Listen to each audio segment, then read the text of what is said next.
लाला को लेकर गई है। तो मैया का तो हो सवास समाप्त, दौड़ने लगी उस तरफ जिस तरफ वह पूतना गई थी। दौड़ी दौड़ी सब वहां पहुंची और इधर जो है बाबा नंद महाराज कंस को बधाई देकर वार्षिक कर राजकोष में जमा करके वसुदेव जी से मिलने के लिए पहुंचे। क्यों? वसुदेव और नंद में बड़ी मित्रता है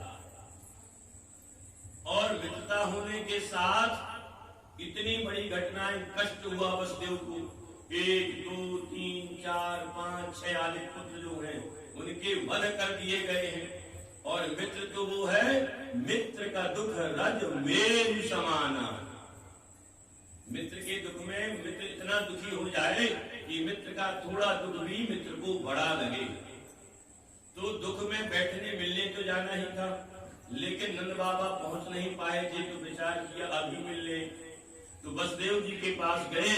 करो वै वार्षिको दत्तो रागे दृष्ट्वा वयं जवः नेहं स्थेयं बहुतिथं सत्युत्पाताश्च गोकुले। वसुदेव जी के पास बैठे हुए थे।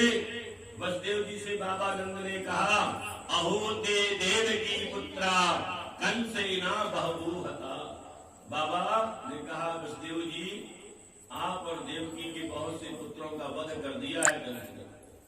एका वशिष्ठा वरजा कन्या सापि दिवंगता।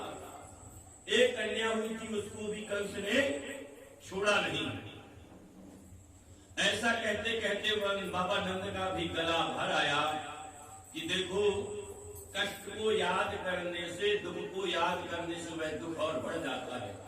तो बाबा नंद ने विचार किया, आज यदि और बहुत कुछ वसुदेव जी से कहूंगा तो वसुदेव जी बड़े दुखी हो जाएंगे और साथ में माता देवकी भी बैठी है। तो कष्ट तो पिता को होता ही है, लेकिन कष्ट को सहन करने की क्षमता अधिक होती है पिता की। और माताएं बड़ी भावुक होती हैं, बात बात पर रोने लगती हैं। बाबा नंद ने विचार किया कि वार्तालाप होगा तो देवकी को बड़ा कष्ट होगा। ऐसा कहके वसुदेव जी समझ गए और वसुदेव जी ने भी बाबा नंद से कहा, बाबा बहुत समय हो गया तुमको आए हुए और तुम्हारे आने के बाद से ही सत्युत्पाताश्च गोकुले, गोकुल में बड़े उत्पात हो रहे हैं, तुम्हें यहाँ से शीघ्र ही जाना चाहिए। तो बाबा नंद अपने वृंदों के सहित वहां से आ गए। रास्ते में मैया यशोदा और बाबा की भेंट हो गई। पूरा का पूरा गोकुल एक साथ वन के पास खड़ा है। यहाँ बाबा नंद भी आए, पूछा, देखा कि ये क्या है। देखते क्या है, बड़ी भयानक राक्षसी पड़ी हुई है, जिसको देखा बाबा नंद ने और कहा यह तो पूतना है। और साथ में मैया यशोदा को देखा, बताया कि देखो हमारे लाला को लेकर आ गई।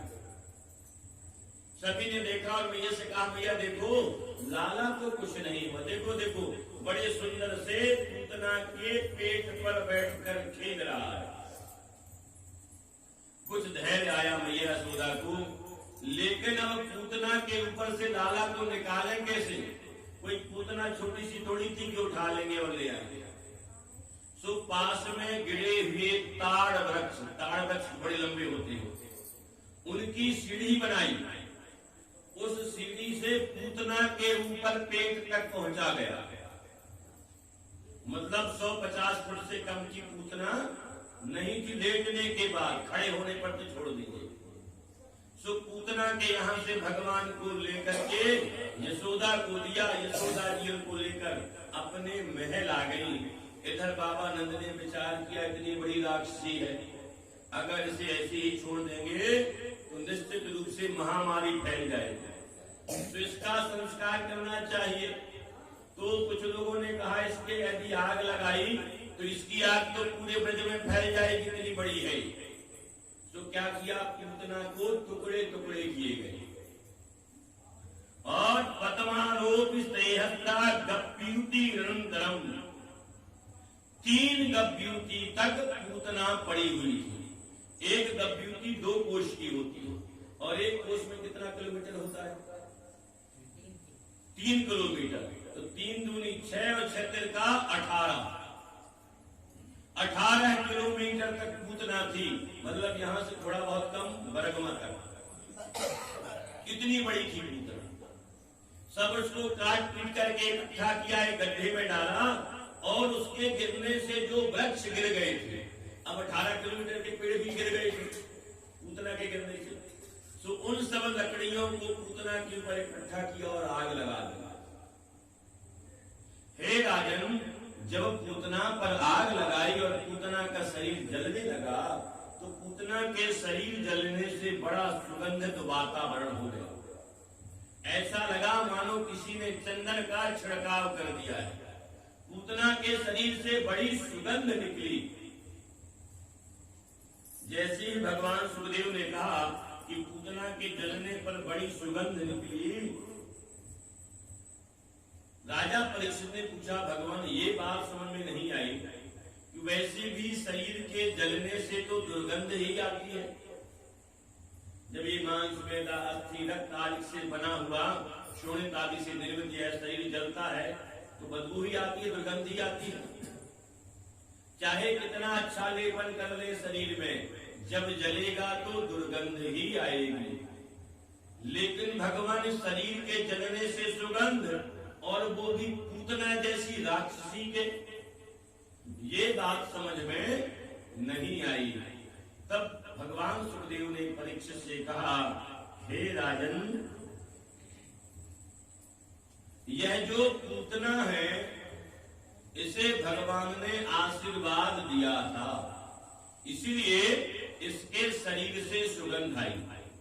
और दूसरी बात, पूतना यद्यपि थी तो राक्षसी, लेकिन जिस दिन से भगवान ने पूतना का दुग्ध पान कर लिया, जिसका स्तनपान दुग्धपान स्वयं भगवान ने किया हो, भला वो राक्षसी कैसे हो सकती है। इसलिए कि भगवान ने उसका दुग्धपान किया, इस कारण से भी पूतना के जलने से शरीर से सुगंध आई। और हे राजन, जो यह पूतना है ना, पूर्व जन्म में दैत्यराज बलि की पुत्री थी, जिसका नाम रत्नमाला था। क्या नाम था? रत्नमाला था। जब भगवान ने वामन अवतार धारण किया, तो भगवान वामन के सुंदर बटुक रूप को देख करके दैत्यराज बलि की पुत्री ने विचार किया कि कितना सुंदर बालक है। यदि भगवान की कृपा से मुझे इतना सुंदर बालक मिले, तो मैं अपने बालक को अपनी गोद में बैठाकर आंचल से लगाकर सुंदर दुग्ध पान कराऊंगा। ऐसा भाव जागृत हुआ दैत्यराज बलि की पुत्री के मन में।